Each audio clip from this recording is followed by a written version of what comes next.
Aray ko! Aray ko, natamaan yung paa ko sa ilalim ng table. Hello mga sisi. Tawa lang tayo. Good morning. Morning pa ngayon kasi nasa 10 pa lang. Wait lang. Natamaan yung tuhod ko sa ano. Yung bolt dito sa ilalim ng table. Okay. May dala akong tray. Kasi habang ako ay nagsasalita, magre-repack ako ng munggo. 2 kilo ng munggo. 160 ito lahat. 80 lang pala ang kilo, no? 160. So, magre-repack ako. Ang price ng munggo ko ay 10 pesos. Tapos, ang ginagamit kong plastic, itong 3x8 na Calypso na clear. So, mamaya na to. And, nakapag-ano na ba ako sa inyo? Nakapag-greet na ba ako sa inyo ng good morning? Kalimutan ko. Hello mga sisi. Magandang araw. Ayan. Ay, tapos na pala kasi sabi ko 10 AM pa ngayon. Ano ba nangyayari kay Ate Rose? Okay, so bagong ligo ako. Kaya ganito yung hair ko. Tapos si Kuya Dave ngayon, naghahakot ng mga maliliit na coke yung mismo ba?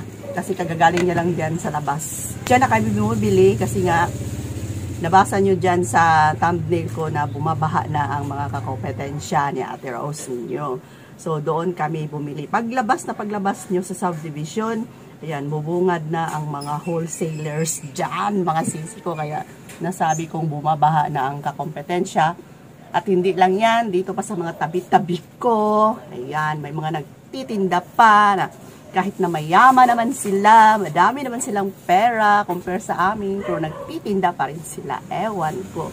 Kung ako lang maraming pera, hindi na ako magtitinda pa kasi nakakapagod, nakaka-stress ang may tindahan, iba't ibang tao ang makakasalamuha mo araw-araw, mag-a-adjust ka.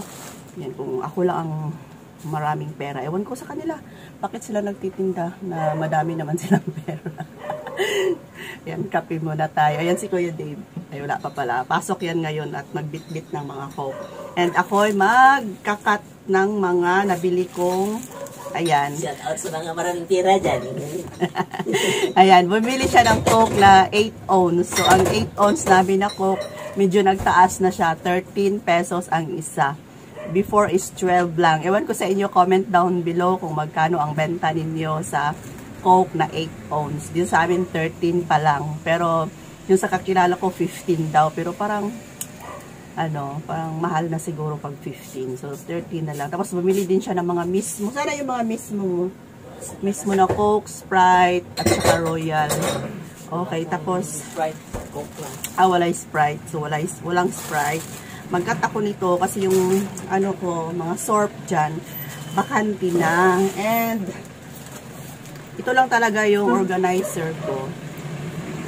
Carton lang ng Cornetto. Tapos, ay hindi pala siya Cornetto. Minute Maid. Ayan, maganda siya pagka Ayan si Kuya Dave, shout out. Yan, Minute Maid. Ito lang yung ginawa akong organizer sa mga sabon. Yung iba, ang gaganda ng mga tindahan nila, ganda ng organizer. Ako hindi na muna ako bumili ngayon kasi nga 'di ba? Matumal, crazy. So, ito lang muna. Maganda naman siya mga sisi ko. Tapos matibay. Minute Maid, mabibili natin ito pwede sa grocery o kahit saan.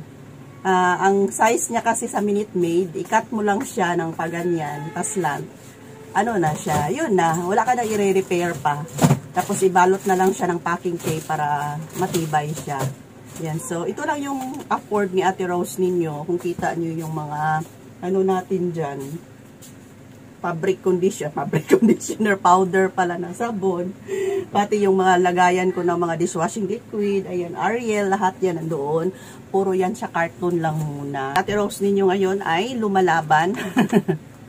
Ano bang? Sino bang kalaban mo, Ate Rose? Ba't ka lumalaban? wala tayong kaaway na tao. Lumalaban tayo sa ating saman. Ha? Ha? Na. Nova daw, guys. Gamay dako. Gamay lang ang naa. So, ayan ang mga sisi ko, no? Laban lang tayo sa hamon ng buhay. Ayan, may nagko-comment, Ate Rose.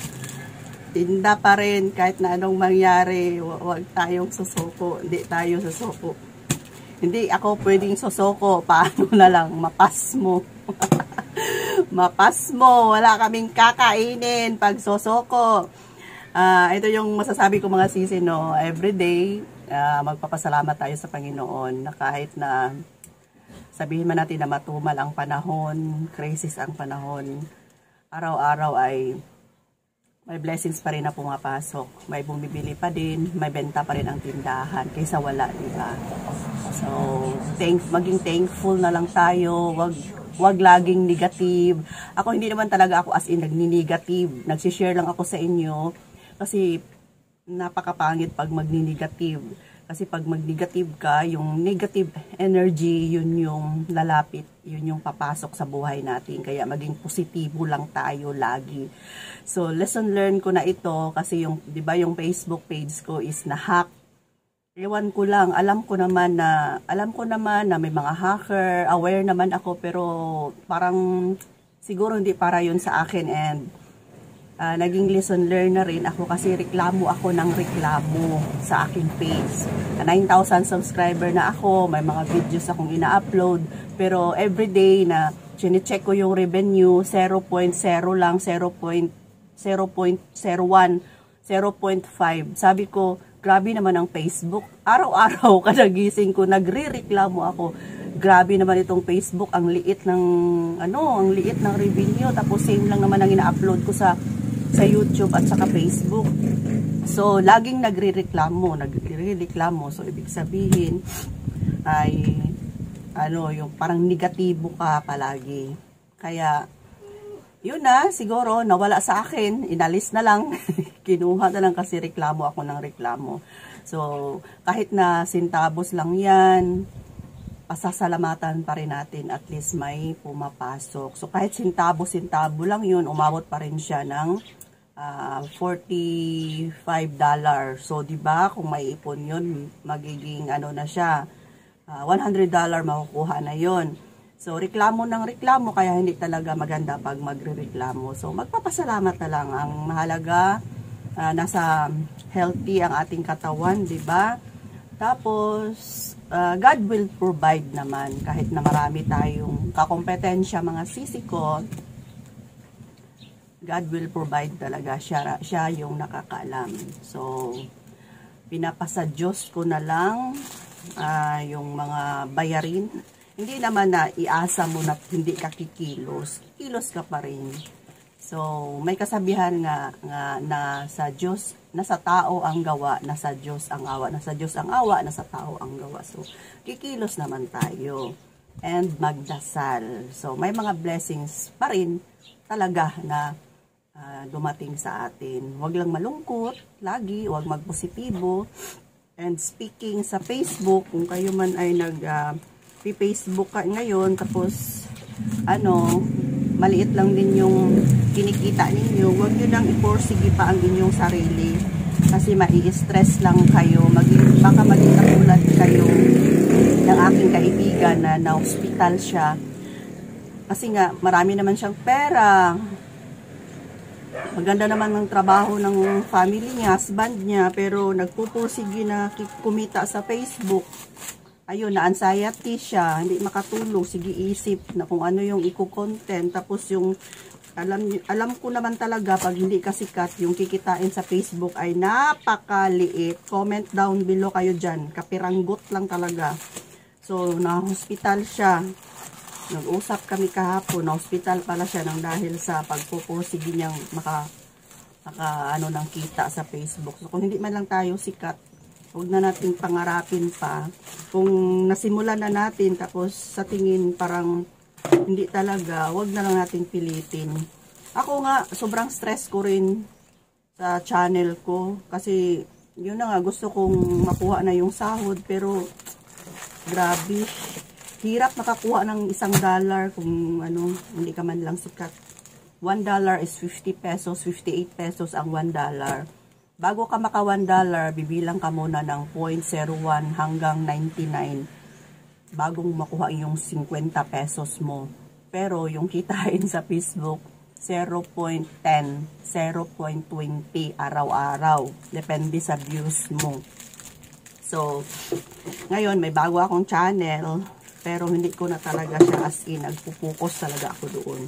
Kasi before sa channel ko, grabe, nagpupokus ako. Hindi ko na halos makausap si Kuya Dave kasi yung kamay ko at mata ko nasa na lang palagi. Hindi katulad dito sa YouTube na relax ka after mong natutulang, after mong mag-upload ng video, hayaan mo na lang, may manood, check mo na lang pagkabukas. Ganyan lang, hindi na katulad sa Facebook na upload ka ng upload. Hindi ka makipag-engage doon sa mga kasamahan, sa mga nagko-comment sa'yo, ay kakapoy, undango na lang. So, yun na nga. Tapos natin. So, yun na nga mga sisi, medyo mahaba na yung aking video. Yung ko sa inyo kanina is tungkol sa kakompetensya. Yun na nga, lalaban pa rin ako. Hindi ako susuko. Kasi pag susuko ako, wala kaming kakainin. May benta pa rin naman sa araw-araw. May pumapasok pa naman na blessing. Thank you, Lord. Thank you so much, Lord. Thank you so much, Lord. So, mag-thank you pa rin tayo sa God. Maliit man yan o malaki, magpapasalamat tayo. Okay, so medyo mahaba na yung aking video mga sisi ko. See you next vlog na lang. Mag-usap pa rin tayo. Bye. Sa ngayon, bye for now muna. Baka maano na kayo sa haba ng video ko. So, thank you so much. I love you all mga sisi ko. Sana patuloy pa rin kayong sumubaybay sa aming YouTube channel. Thank you. Love you all.